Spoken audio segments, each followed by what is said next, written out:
have to admit, I've been watching so much Futurama of late that I did not prepare an intro to the presentation. So I'm going to use the very lazy AI version, and I've harnessed the power of the infosphere to create a panel intro video for me. So, infosphere, please.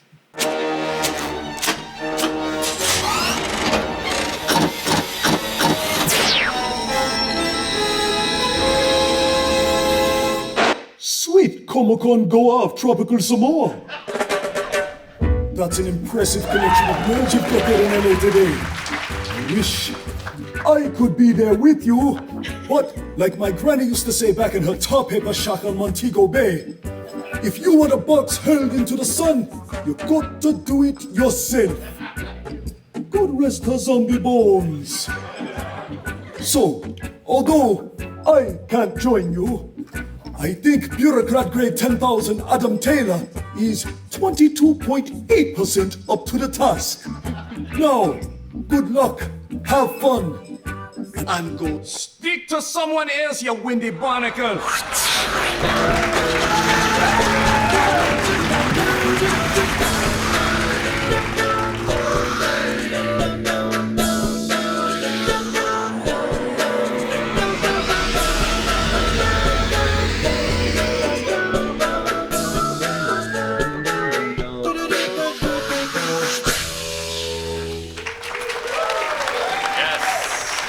Hello, everyone, and welcome to VENI, SEDI, VIDI, the Orbiting Meadows Futurama Fan Panel. Huge thank you to Phil LaMarr for that amazing introduction, as well as the 3D animation by Alexey, Zakharov, and an a cappella Futurama theme song by Triforcefilms.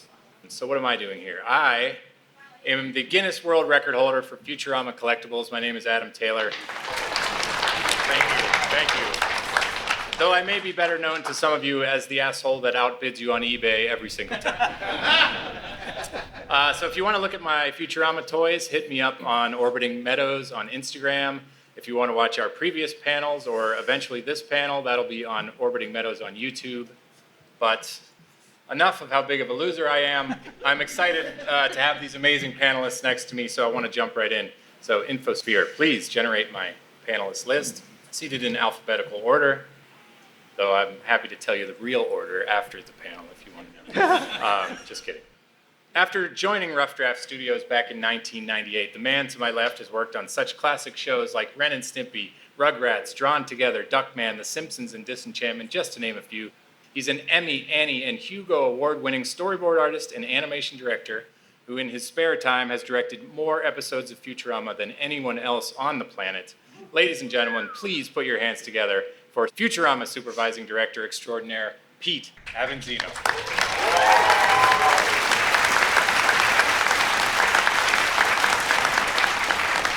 When did I win a Hugo? It's on your IMDb. I wouldn't touch it, leave it. Anyone in here like the Simpsons movie? Well, prepare to be starstruck because in addition to her work on that film and others like Horton Hears a Who, Pink Panther 2, Curious George, SpongeBob, not to mention countless TV shows like Disenchantment, Dawn of the Croods, Tarantula, Napoleon Dynamite, Clash-O-Rama, she's only been working on Futurama from season 1 till about right now as one of your favorite layout artists and directors. Everybody, please welcome the incredible Chrystal Chesney-Thompson.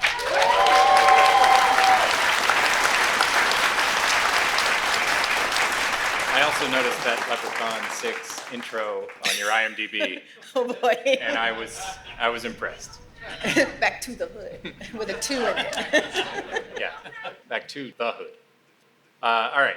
This prolific writer and producer has worked on such shows as NYPD Blue, Micronauts, Polly Pocket, Stretch Armstrong, Wander Over Yonder, Teen Titans Go, Littlest Pet Shop, Drac, Skylanders Academy, even snatching up a Writers Guild nomination on the way, which Eric is convinced must be a clerical error he hopes the WGA never rectifies. Kids love him as the current creator, executive producer, and showrunner for Amazon's Angry Birds Mystery Island, but us adult kids love him even more for his work on Futurama from 1999 all the way through the Comedy Central years. His fellow self-deprecating humorist, Mr. Eric Rogers.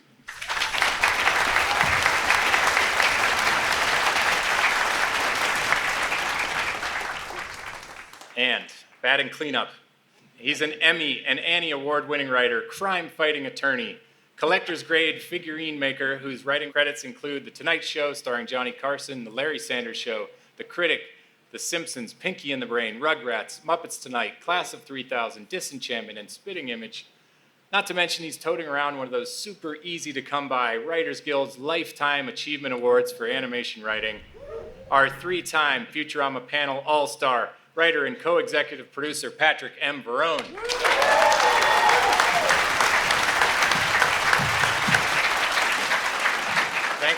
Thank you all so much for being here.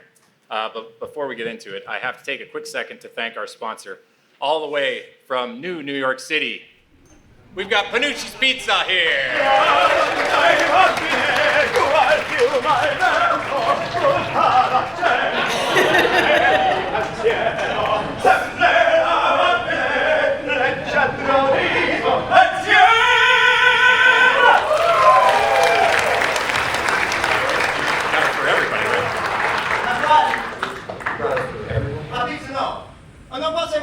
Supposed to bring it for everybody. Come on. Let's get it. Go. Figure something out. Get out of here. Come on. Figure it out. I'm sorry. Sorry about that. I apologize. We actually, this is a true story. We tried to bring in pizza for everybody. And the con wouldn't let us do it. Convention Center rules. So, sorry. You guys are on your own for lunch. Get your money back. Yeah.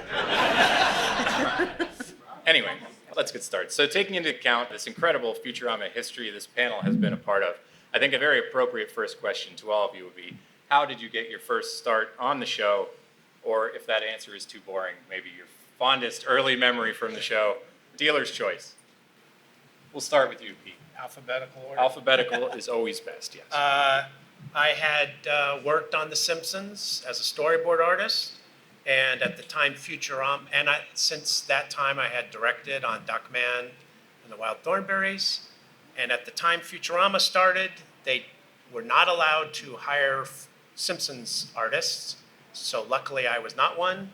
But I still did have the experience working with Rich Moore and the other guys. So I was in the perfect place, and I got the job. And it's been great. Thank God you did. I started at Rough Draft on Futurama in between years at CalArts. So I think it was between my 3rd and 4th year. And after the summer, they said, would you like to stay and just work full time and not go back to school? I was like, I can't not go back to school. I have to get my BFA. So I ended up working full time and going to school full time. I think I must have had some sort of time machine because I don't know how I did it with Time Turner, but it worked out great because I'm still here, sort of. Stay in school, kids. So this was summer of '98. The show, well, I'll go back a little bit. I was painfully unemployed and thought I was going to leave the industry. And I got a call. I got a call out of the blue from somebody at Fox, and they said they had my resume. I don't remember giving anybody my resume at Fox, but they said, we see that you have writer's assistant and script coordinator experience, and do you know who Matt Groening is? Because he's got a new show coming out. And I'm like, Jesus. Yeah, I know who Matt is. And so I went in for this interview to be the writer's assistant on the show, the first writer's assistant on the show, and I got the job. And then the rest was kind of history from there. I got to sit in a room with these awesome writers every day for years and learn how to, be funny and to write animation. And I like to say that, a lot of these guys went to Harvard, but being in that writer's room was like being in the Harvard of comedy. It's like being, going to the Harvard of comedy, I should say. So I have a lot. I actually owe so much of my career to Patric and David and all the writers on the show because I learned everything I know now from them and was able to apply it to these other dumb shows I do now. So there you go.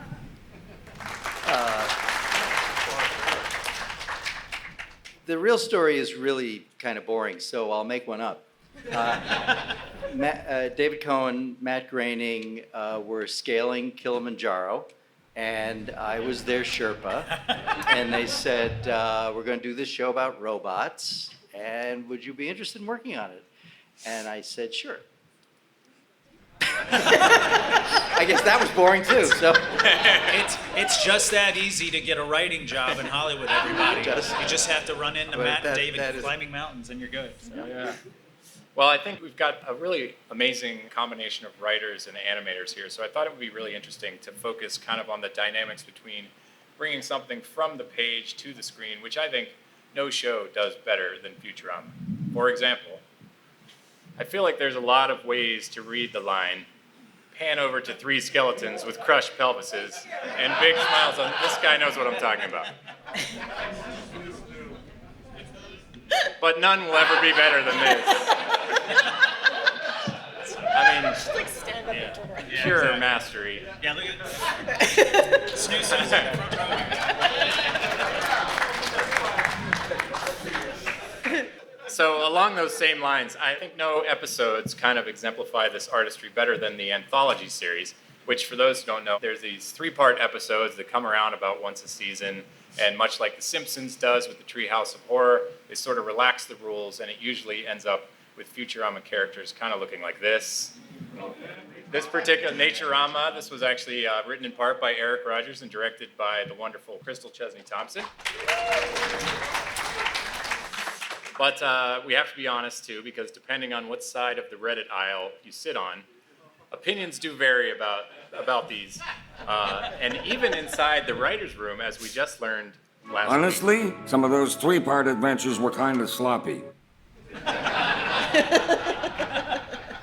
Care to comment on that blasphemy, Patrick? All right, so here's the thing about the 3-parters, is that they're 3 times as hard because you have to, except for the first few, which were generally speaking just the what-if premises where the character designs were more or less the same. The ones that we've been doing, the ones we did in the Comedy Central era and that we've been doing in for Hulu are 3 separate, not only are they 3 separate premises, but they require full sets of character designs. I'll let the animators, Chrystal is nodding, talk about it more, but you have to design 3 sets of new characters, and you've got the raw seeds of the actual characters, but then you have to turn them into, rubber ducks or characters from Nancy Drew or, whatever. I can't think of what the other ones were offhand, but Scooby-Doo, yeah. And so that's tough. And then similarly, normally we got to come up with one kind of complicated story that we don't have enough time to tell. Now we have to come up with 3 of them, and we have 1/3. So why do we do this to ourselves and then read on Reddit that they get mad reviews? I'll tell you this, I don't know how much longer we're going to do it. Honestly, I don't care what Zoidberg says. I actually will defend these because, well, most of them, because I think they're really, really beautiful. And in one way, we can Can I either. first comment on yeah, please. how hard it must be to write a 3-part episode? Wow! Listen to me. You can't do your really hard work until we've done our really hard work. I fully acknowledge that, but wow! Yeah, All we're right, just trying it's to getting- emulate 3 it's getting completely different things in one episode.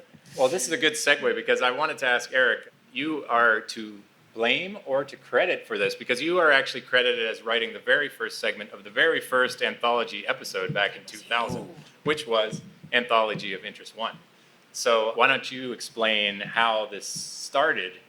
I'm gotta think back to. I'm trying to think back to those 25 years ago. This is what Adam does. He asks us these questions from the last century, from the last millennium. We're supposed to remember this.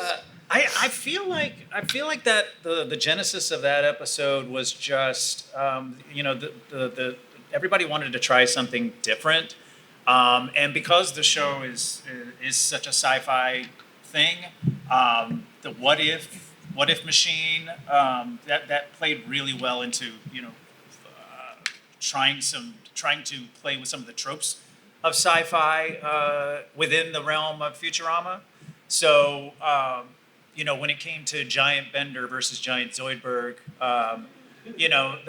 that just how many 1950 sci-fi films, were kaiju and all that, right? So it just made, it just fit with what the show is and what the show does well. And it allowed us to do some more fun things with the characters than just our usual stories. Having Zoidberg, become this giant lobster monster and go around getting his revenge on New York City and all the New York City and all the venues and places that denied him credit cards and booed him off the stage. Like, it fits so well with his loserness, and but also it was fun to allow Zoidberg to get a little bit of revenge, and then just have this big monster fight at the end. And I don't know if do you guys remember the intergalactic video, the Beastie Boys? Yeah, so it's kind of funny. I think that video and we were doing our thing. I think they both came out at the same time, but weirdly the universe had the Beastie Boys doing a giant monster fight in New York City in their video, and then we were doing it on the show, and then we got the Beastie Boys on the show too. It's just wild. But I just brought that up because it wasn't like we saw that and said, oh, we're gonna do that, and they obviously couldn't have seen us because we were, it's not like they had an inside baseball view to animation or anything. So anyway, that was a lot of rambling. My That was bad. good. Yeah. And the Beastie, I guess I just really wanted to mention the Beastie Boys too. I don't know. It's good. Well, it's interesting because it's called Anthology of Interest 1 on the original script. So clearly you guys meant to continue it. Right? Oh, the one is there now. The one is there. Yeah. Well, the thing was, this was, of course, season, 12 of The Simpsons at that point, and nobody thought that show would be continuing much longer, so we figured we'd have to pick up the concept of doing a three-parter that had a Roman numeral in it. So I think that's why we called that one, it was our own ego saying, this is going to be Anthology of Interest 1, when we're where The Simpsons are, we'll be in the double digits. We got 2, and that was it. Well, it's a good way to not get canceled because they go, well, we have to see how 2 turns out. That was no Probably They keep canceled that it going. big time. But I wanted to mention Anthology of Interest 1 has another distinction because it's the first episode ever where we got to see non-head-in-the-jar guest stars featuring Futurama-style versions of Nichelle Nichols, Gary Gygax, Stephen Hawking, and former President Al Gore. So I want to ask, Vice President. He lost that election. did I say Or at least president? I meant vice president. So I wanted to ask Pete and Chrystal, obviously, what are the challenges of bringing real-life people into the Futurama style? The main challenge is keeping them looking like they belong in Futurama or The Simpsons, because it's when you start caricaturing somebody, you get usually too detailed. You're drawing lips and eyebrows and every little unique thing. So it's oftentimes you'll get one design and maybe we send it to Matt and he's like, simplify this. So these ones are really good because they don't, there's no nostrils, there's no eyebrows. Sometimes the eyebrows appear, but all of these people look like they could stand next to Homer or Fry. They are right next to Fry, and they work really well. So even this year we had Guillermo del Toro. I don't know if I could say, like Who can we list that we've caricature had? of somebody. Well, and it was You guys hear that? a new artist on the show, and it just came out like looking like a human with big round eyes. Like no, pull it back. Well, interestingly enough, since Eric, you gave me this script, did you know Al Gore was David Duchovny in the first draft? No, you reminded me of that when I gave you that script. You texted me and said, "Oh, so it was David Duchovny." I had no recollection. Yeah, no, of it being David Duchovny. this was the height of the X-Files. Right. Yeah. And we were on Fox, and they were on Fox. So we figured we'll do, not a crossover, but we'll do mutual promotion. Yeah. And so we wrote the segment for David Duchovny, and he said no. So we figured, who's the next logical person? And I feel like the Vice President of the United States, of course. They look Plus, we similar could use enough. the same character Yeah, I was design. going to say, they kind of look the same. You probably draw something, you're like, can you find someone that looks kind of like eventually. David Duchovny? I put my brother in an episode of The Simpsons once. I was just a storyboard artist, but I had a character designer design him, and then when it went into layout, the layout artist chose to change that character to her husband. But both of them are trim, short-haired, blonde guys. So when it came up on TV, I go, yeah, that's you, and it still looks like him. And, that's the beauty of a proper caricature can be anyone. We did that all the time when we were Oh, in yeah. layout. Before they told us not to, Yeah, we we'd had a draw meeting. ourselves and our friends. And like anytime there's a crowd, it would just be all full of like, this is everybody I went to school with. And eventually they're like, stop doing that. Well, all this talk about Vice President Al Gore has reminded me that we have an election coming up, which I had completely forgotten about. No. But it got me thinking about Billy West's Make America Brand Again campaign from 2016, which was the first year of the three-part Donald Trump episode. So if you're not familiar with this, Billy West would read famous Twitter posts by the former president in the voice of Zap Brannigan. For example, Sorry, losers and haters, but my IQ is one of the highest. You all know it. Please don't feel stupid or insecure. Huh? It's not your fault.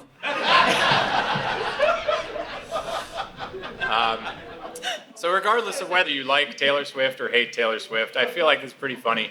So I was thinking maybe I would try to flip it around and see what it would sound like if Trump was reading Zap Brannigan quotes. So, Infosphere, if you please.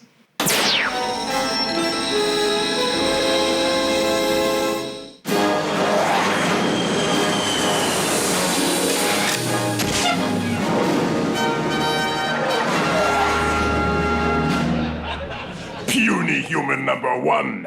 Morbo demands an answer to the following question. As the universe falls prey to the revolting alien, why the panic? We know nothing about them language, their history, or what they look like, but we can assume this. They stand for everything we don't stand for. Also, they told me you guys look like dorks. They look like dorks! Oh, I'm gonna... Call me Cokie. But if there's an alien out there I can't kill, I haven't met him and killed him yet. Good for him. All right, so it works both ways. All right, so while we're on the subject of mashing different things together like that, I wanted to talk about the anthology series some more because obviously these are the episodes where Futurama is translated into existing styles. For example, one of my favorites was the 2011 Reincarnation, where we saw Futurama as an 8-bit video game. They also did it as the Japanese anime, Sailor Moon style. Yes, and we did the 1930s Max Fleischer style cartoon, which, by the way, was first done by the film that you directed, Beast with a Billion Backs. So this was actually a few years earlier in 2008. So I wanted to ask Pete, you specifically, do you remember when this came across your desk and what you were thinking when they said you need to make this Max Fleischer style cartoon? I mean, I love that script. I'm sure it was really hard to write, but I really, as hard as it is, I loved the challenge of designing that stuff, with having the designers design, especially this Fleischer one. And I don't know if you guys noticed, but there's a scene in there that has a 3D built one of the turntable table backgrounds that Max Fleischer built for the Popeye cartoons. They built a real set that rotated so that you could see the foreground stuff move, and then they filmed Popeye walking in front of it. You guys know what those are? Popeye meets Sinbad and stuff. So there's a scene in here where Fry goes onto the asteroid, and I told them in the animatic, look, this scene's really long, but just leave it, you'll like it. And we, in 3D, modeled the diamondylium background and put Fry, he's just skipping along while this, if you look at that thing, it moves like the old Fleischer thing because it was modeled in the exact same shape and everything. And Amazing. so I'm sorry that I ribbed the writers because when I see scripts like that, I love, it's got good acting in it, and then I love visual challenges and figuring them out and getting them up on the screen. Amazing. Pete, I have a question. Why did why did those characters bob up and down? I mean, originally. In and my then- episode, No, because but- that's what they used to do. Yeah, right. I mean, that's what I'm asking. Why did they move like that? Was that just an I animation think it was just error? a visual flourish that they put in. So If they you did it watch- intentionally. You watch a lot that of those. double bounce walk makes them look all happy. Yeah. It's fun. I get Like that. back but- in the original Mickey, I mean, it was when they first had sound, they wanted you to know the sound was there and the characters were moving to the actual sound, is my guess, But a lot of times there wasn't much going on other than, hey, Look, we're walking. but there's nothing funner than just hearing that music. I had found some stock music from that era and just looking at the animation of characters doing this, Like when they just stand and do that. Well, speaking of Beast with a Billion Backs, does anyone remember the League of Robots? Tell us, Bender, are you worthy of membership in the League? If you aren't familiar, this is a secret organization of robots determined to uphold the honor of robots in society. But more often they just kind of smoke cigars and talk about killing all humans. The But- Leaguey Weegies, Yes, as the they Leaguey call Weegies. themselves. Well, our dear friends, PinGravings, who last year, if anyone was here, gave us these cool Coolio coins, they have done it again. And this time, we have these masterfully laser-engraved League of Robots Zippos. So if you directed the film, you get one. Nice. Wow. But I also have another one here. Do we have any good Futurama cosplay in the room? Who we got? You want a lighter? Can you catch? You got claws on your Yeah, hand. he can't catch that claws. There you go. Smoke up.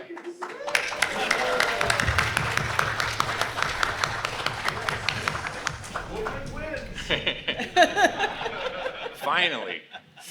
Do you have one of these in your collection? I do, yes, I kept one. So the most recent anthology installment saw the emulation of these 2D books into the Futurama style, which I really enjoyed. Patric, you are credited as writing part of this episode. How much of this design work do you guys plan ahead in the script, or do you just kind of dump it on? No, like, the Pete and design work Crystal's is the plate? hard work. Right. We don't do that. All we do is the really easy task of conceiving of and executing the scripts. Mom, Dad, stop fighting. Tintin, for those of you who, and myself included, are not old enough to remember, was a French comic from the 19th. Belgian. Or Belgian, I beg your pardon, of the 1930s. It's almost 100 years old. And we thought, okay, it's ripe for parody. Now's our chance to do it. Yes, it was also very racist. That didn't help. But we hope we managed to avoid that element of it. Well, I was talking to Patrick earlier. It took me like 20 minutes to find a cover. It's the last slide. Hold on. That wasn't horribly racist. Like, this is the only one I could find for reference. Anyway, Saturday Morning Fun Pit is another amazing one. This was actually written by Patrick, directed by Chrystal. The GI Zap one is amazing. The Scooby-Doo is absolutely perfect. I mean, if anyone comes to me saying the three-parters aren't amazing, I'm just pointing them to this photo. Can you talk about the specifics of adapting the existing Futurama characters in these other styles, like Fry as Shaggy, for example? Well, I mean, the characters are so iconic, it's pretty easy to just, take what we know Fry looks like, make him look like he's living in this universe. But in my experience, the thing we really enjoyed, like I really enjoyed making these anthology pieces, is that when you watch Scooby-Doo cartoons, there are things that they had to do to cut corners, and this stuff was all animated on cells. So that particular short, we had like the Planet Express mobile we made it look like it was on a cell. So anytime it was panning, you can see the edge line of the cell and the dust specks on the cell, like panning in. And then the inside of the vehicle is not shaped like a car at all. It's like two benches, and sometimes the characters are just standing inside it because that's what they would do. And anytime characters talk, it's like we hit a pose and we blah, blah, blah, blah, blah, blah, blah, blah, blah, blah, blah, blah, blah, blah. And so just emulating the style of animation was a big part of what made these fun for us. Did you also animate a hair in the gate? There's hairs on the cells, Yeah, and okay. occasionally there's anytime there was a walk cycle, we would incorporate a color pop somewhere. Yeah. So you can see Hermes' ascot like popping on and on. Yeah, It's incredible. I was just going to say, I remember in the writer's room, though, that the team was very specific about wanting to make sure it was mistake-filled. Right? Yeah. No. If I'm remembering correctly, yeah. We all grew up on Scooby-Doo Yeah. and knew, how bad it was. And how at We had least some very intentional jump cuts. Like you'd have the entire crew standing there in one shot, and then you cut to another shot of the entire crew, but at a slightly different angle, with a slightly different background. we also had, it was tricky because, Billy West at some point did at least one or two of the voices. I think he did Shaggy for a while after Casey Kasem didn't. And then Frank Welker, who's the voice of Nibbler and a bunch of other animal noises on Futurama, is the long time, for something like 60 years, has been the voice of Freddy. So we had to treat it lovingly, but by the same token, come on. The one I don't know if you are you going to get to the Zap segment of this? We showed the GI Zap. GI Zap. Yeah, we showed a clip of it. Okay, because the only thing I want to say about that one was written in the room by David Cohen and me, because we were just running out of time that season and we had cranked out the first two, the purple Berry patch, Paw, yeah. yeah, and Scooby-Doo, and we needed one more, and we were thinking of doing GI Zap, and the problem was neither David nor I were that aware of G.I. Joe cartoons. It was not our wheelhouse. So that's why it ended up being mostly focused on Nixon editing it and turning it, because we were very familiar with Richard Nixon. I think that's actually how they wrote GI Joe as well. Just Pretty much what you Dan saw. Weber was pretty instrumental with that episode too. I think he added a lot of. He had a lot of. He G.I. was Joe the one who was intel. aware, Yeah. of the original cartoon. well, there's a reason Chrystal and Pete are so good at transforming Fry and other cast members, because writers like Patric and Eric make them do it a lot. Does anyone want to guess how many times Fry has been reimagined in an alternate form? 27. Getting warmer. It's 48. Wow. You're counting different ages as That's different true. timelines? Does anyone know this man? That's Ours.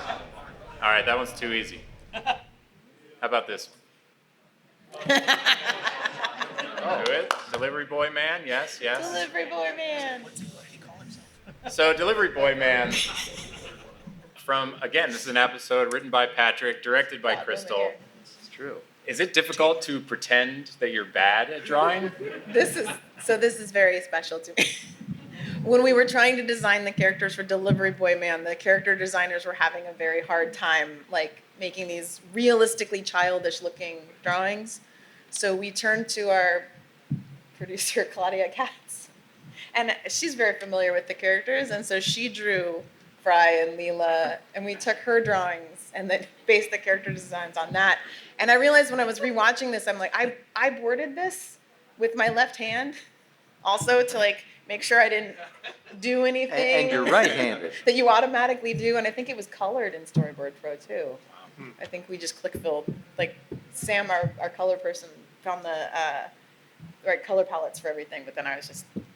I will say that as difficult as it is for you guys to draw badly, it's really easy for us to write bad. It was a fun challenge. No problem. You guys are the best terrible artists and writers I've ever Yay! seen. And I mean that in a good way. But anyway, all this talk about Delivery Boy Man, I'd like to check in with Panucci again to see if he's made any progress. What do you got for us? It's a pizza. Yeah, all right. Uno. Uno. Okay, just one. Solo uno. Sì. Or is it Panucci's? Sì. All right, he looks looks like you just went to the concession stand. No. All right, okay, that's fine. We'll make do. Does anyone have a Mr. Panucci impression? Nobody? Come on! Come on. I mean, on a fly. I put a fly. Hold on. I like. That's not bad, but this gentleman. I'm sorry. He wins. Give him the pizza. Give him the pizza.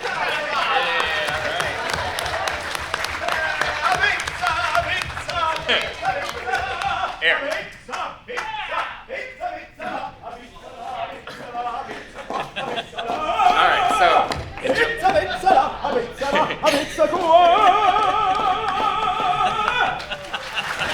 Thank you, Fabrizio. All right, while you eat that pizza, I'm going to entertain you with some more of that. What about Morbo's good friend, Richard Nixon? He reminds me of a young me. Not much younger, mind you. Perhaps even a couple years older. Shut up, damn it! That was almost the perfect crime. But you forgot one thing, rock crushes scissors, but paper covers rock, and scissors cuts paper. If you like money, search him for paper, and bring me a rock. What?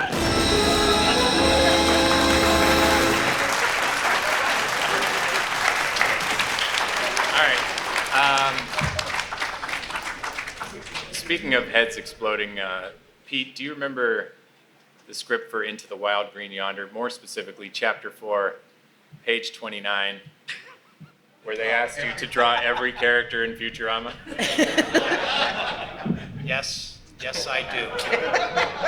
Previously, I remembered every robot in Futurama partying on the Galapagos Islands. But then there was this, and then I did this, and we were doing layout at the time, so I had a team of, say, 12 layout artists, and they each had a grid of 12 people that they drew, and all they did was draw everybody going, ah, you know, they did about 6 different actions, and then we cut them together. And then when I showed it to the writers, they said, oh, we didn't think you would do that. We just meant to put, you know, a lot of people. But I like a visual challenge. The Korean animators, I think, charged us double or quadruple something for this. Because it really was 12, each group of 12 characters doing these actions could be considered a scene, and there's about 20 times that in there. So they probably, you know, with good reason. I think I tried to put my head in there, but no. They had to have previously appeared on Futurama. And this was the movies, so the only previous was the original 4 seasons. Chrystal and I appeared in season 6. Well, that was after that. You mean this? You read my mind.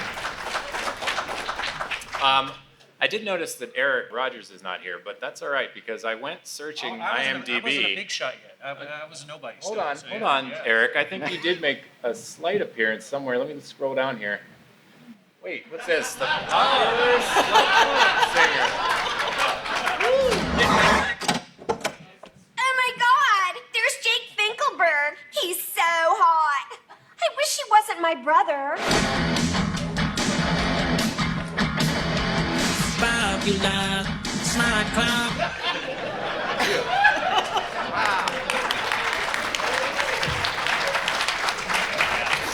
Oh my goodness. You want to explain yourself, or should we just move on? Yeah. So we were writing that episode, and I was still the writer's assistant. And you know, the way our room is set up, the writer's assistant sits over in the corner, and there's the big table where all the writers are at doing their thing, and then the writer's assistant is over in the corner and Thinking about what he did. Yeah. So I think that you guys wrote you wrote that line to be sung, and I think I offhandedly in the corner sang it, and but I did it in a what do you call that tone again that I did? What was it? Yeah, auto-tune, yeah. Because there were a lot of rap songs in that era which were auto-tuned, so I think I just offhandedly went popular slut club, or you know, whatever.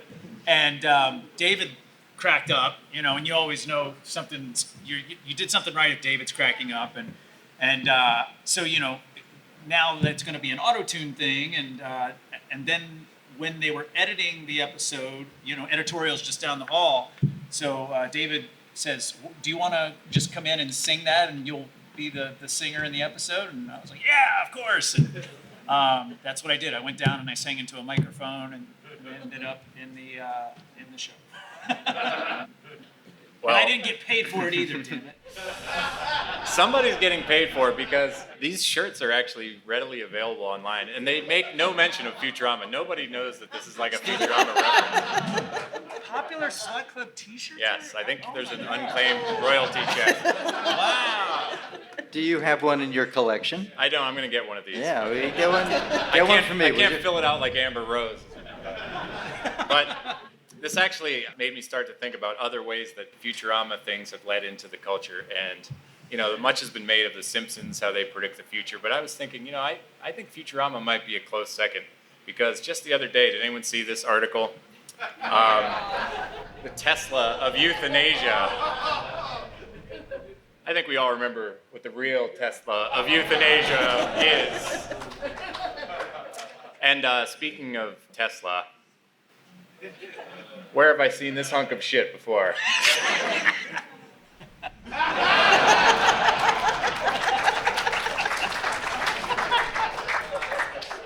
Now, this next one, I'm not making any comment on this, not condoning what took place in Paris, but the controversy over gender in the Olympics feels kind of familiar.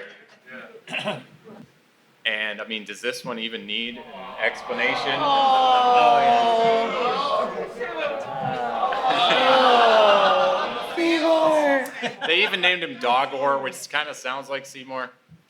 All right, how about one more?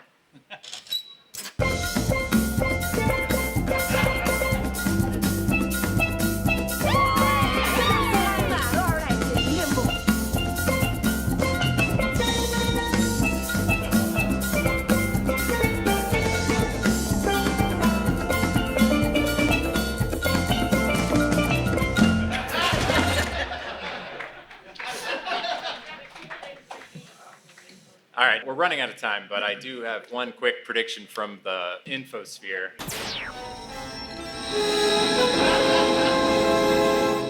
The environment. Yes or no?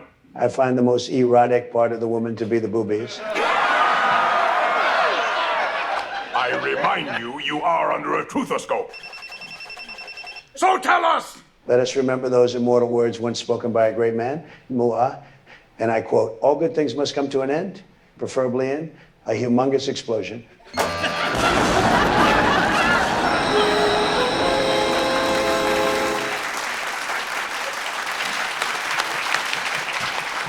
All right, so we're running out of time. I'm going to have to skip our last question, which was going to be, can you reveal anything about the upcoming season? Patric already told me no, so he got right to the point. And I did ask. I can. It's great. There it is. Well, if you've ever seen one of our panels, you can predict how it's going to end, because last year we did Fry's Dog Song live. The year before we did the Holophoner Opera live. And it wouldn't be a Futurama fan panel if we didn't have Finn coming from Ottawa, Canada, along with our old friend Malayka from last year. Thank you. We have some new friends, Anne, Alan, and Alec. Now, Finn, what are you going to close us out with today? Well, each year I have to gather an entirely new team of people and try and do something entirely new. And I can only hope that we do justice to it. So, ladies and gents, let's try this out and hope it works.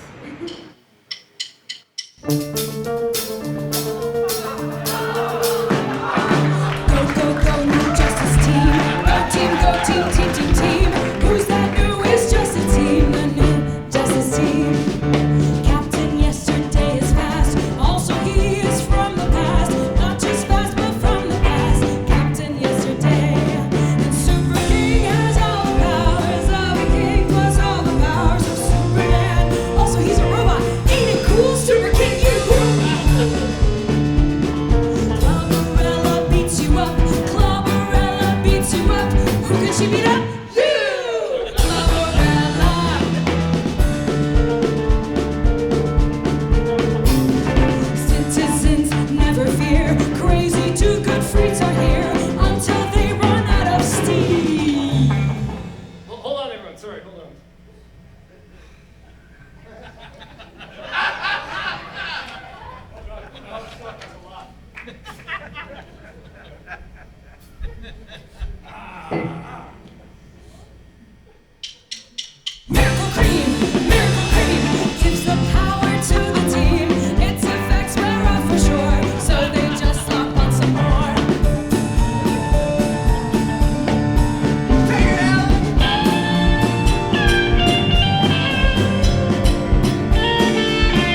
Morrison, Fabrizio from Panucci's Pizza, and a very special thank you to Mr. Pete Avanzino, Chrystal Chesney-Thompson, Eric Rogers, and Patric M. Verrone.